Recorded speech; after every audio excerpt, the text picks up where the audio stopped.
Stalling in Summersweet, Chapter 1, First Letter.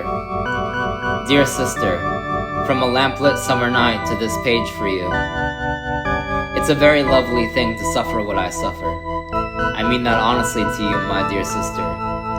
Everything green on the trees trembles and shakes above our world, like Granny's sweet arthritic hands. And I'm usually wishing she were handing me down a plate of steaming spiced beef and not plain oxygen. Everything green on the ground is just cover for snakes. These bright men in stride crush their lopsided shoes into the pavement of our old Summersweet, and I am made miserable by the only thing that can make a man miserable, himself. Do you know, my dear sister, that misery is never hopeless? The light in me is this noticing power that flickers wordlessly when the grim ceremony of this ravaged world clings to the barren dirge of its excess poison. I know what I'm not, my sister, when I'm fighting this, a barrage that they call a cure. For what it is, I don't know. I let it sting in me. Our King in heaven wept on earth. He knows very well that it's me who can take the pain the way I can. These tears alone, how they sprinkle Eden restored in our rooms of anticipation and soundless wonder. You know who I am. The rest belongs to the devil for all I care, and I care. Your Salvo.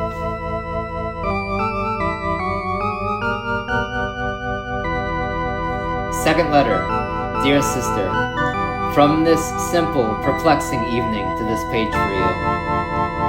At Reitman's today I saw a man with such friendly, open eyes, disputing near wildly with the clerk over a few cents on his beverage case. The mold-blackened fruits that litter the ways of Idedale County just next over send tenuously to me my great impassioned disregard.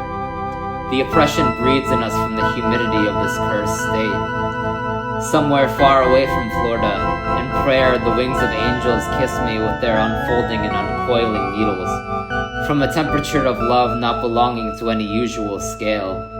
My eyes, tropical and dew-touched, enlivened to their flame.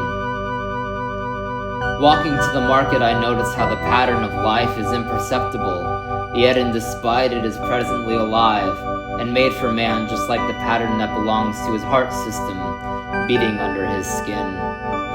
Sometimes eyes fixed around here catch me gawking at the scenes of familiar life as I wander to my destinations. You remember those TV archaeologists at the side of enchanted ruins with those hovering, scanning fingers, staring into the stones of perception covered by engraved timelessness, haunted by an end. I can see all of the time humanity has poured into the life of its own goodness. Surrounded by the dull glow fixed on nothing discernible, I realize who I am and who I will live to be. Reifman's has my cookie box for a screeny Saturday night, alone with the sea waters game. Life is so full, so empty, so beautiful. Away from you I am and do not feel, dear sister, in this old, new world.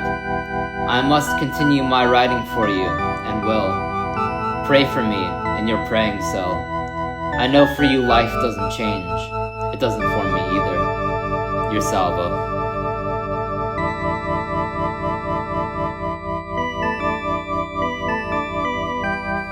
Third letter. Dear sister, from waking up with golden wheat pancakes and realizing the sunshine in my eyes, to bring to this page for you. Sister, I can imagine your walks as you write back to me, strolling in shades of contemplation. I imagine the mountain city of Solstead releasing its cool leaves down as you are hovering in monastic effort, and I am driven extravagantly into the maddened dance of unraveling modernity. In the evening before yesterday, our friend Azarias, on the way to some pointless bar to celebrate nothing, shed from his wallet $100 bill for a poor, starving beggar. You'll be the poorest man in the world with a $100 bill, he said. The stranger on the street watered his mouth with a boiling collection of saliva and spat right into our friend's hand with the bill. Azari, bouncing foot after foot in gleam, as Grace's mirror, must have tried convincing the man was gifted according to a holier, unmired presence, undeserving of anything else in this world but the grimy spit of his mouth. Our friend from those oceanic wonders of past days setting against the shore, ditched the ruined offering upon the street with a popular grimace, yet his face couldn't scowl but smirk. Azaree's brightness in the night air reached my heart to give me a healthy smile, and I soon heard the bantering harshness from the poorer man's companion, and then fingertips scraping up the bill in a governed frenzy. The moment of the event did not just reflect upon me, my sister, like electric light. It reflected as much into me, like the eyes in the mirror. I suppose that I will discover later in my life what this means to me, like so many things that become. Still, there is an organized treason gliding out of me, a danger so fair it could dance. Your Salvo.